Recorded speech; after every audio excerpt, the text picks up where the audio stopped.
That's why it's the work. It's not easy, and yet it is. It's simple. It's a shift of focus. Instead of being outward focused, let me be in service even though I'm a mess. Okay. I mean, the whole model of like having people coach others into their life when their life is still real shitty, and they're in a real shitty place with themselves, thinking that that's going to actually have some kind of a dynamic effect. Because then we've got vision and all these other things that are going into it. And it's going to work together because then we'll get to heal together. I get that part, but is that really what's going on? Well, it may not be on the surface what's going on, but maybe that is the plan, and maybe that is the flow. And maybe that is, because that's what's happening. Let me ask you this. So if that is what's happening, is that what is supposed to be happening? Because it is happening. It's what's happening. I don't know if it's what is supposed to be happening. It's what's happening, and it's okay. It's neutral. It's also interesting. It's very interesting because our people. So yeah, I see your point. I'm making them wrong.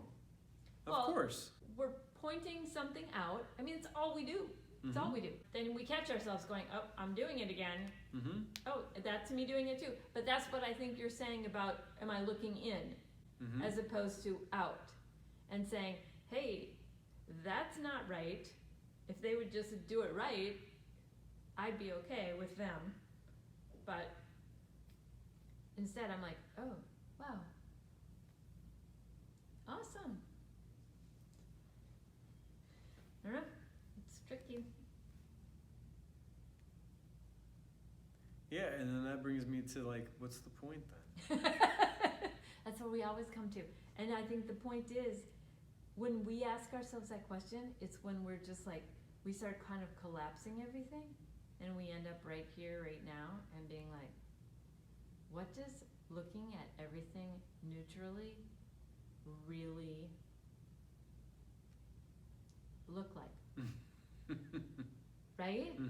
I mean, and I think it's like, we think if, like, it's such a trap, because even right now I'm like, I can't even speak because it's a trap.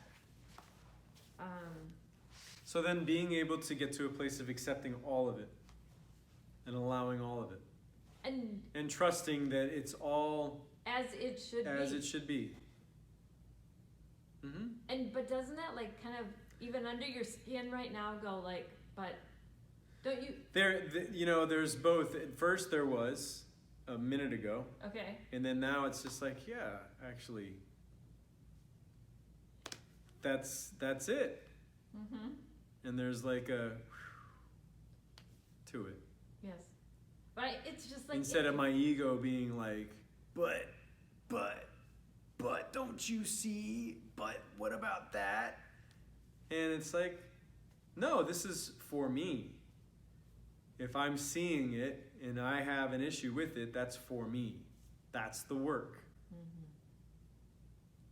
And that's why, to me, like, it's interesting because two things come up.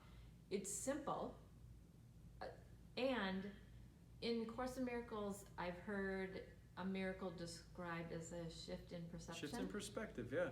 Perspective, and it's like, it's almost like that's what happens each time. That's why nothing needs to change. Right. And other than just your perception.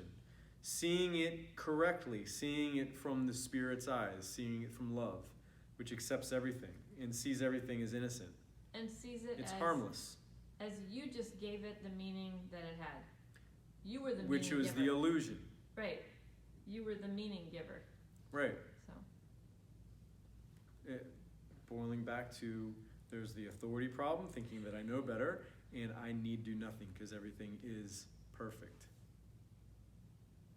And even like when you say that to me, like intellectually I go, yep, and there's something like just under the surface of my skin that doesn't want it. And that's the perfect indication for what gets to be. That's the unconscious, subconscious aspect of our being that can't stand not being right.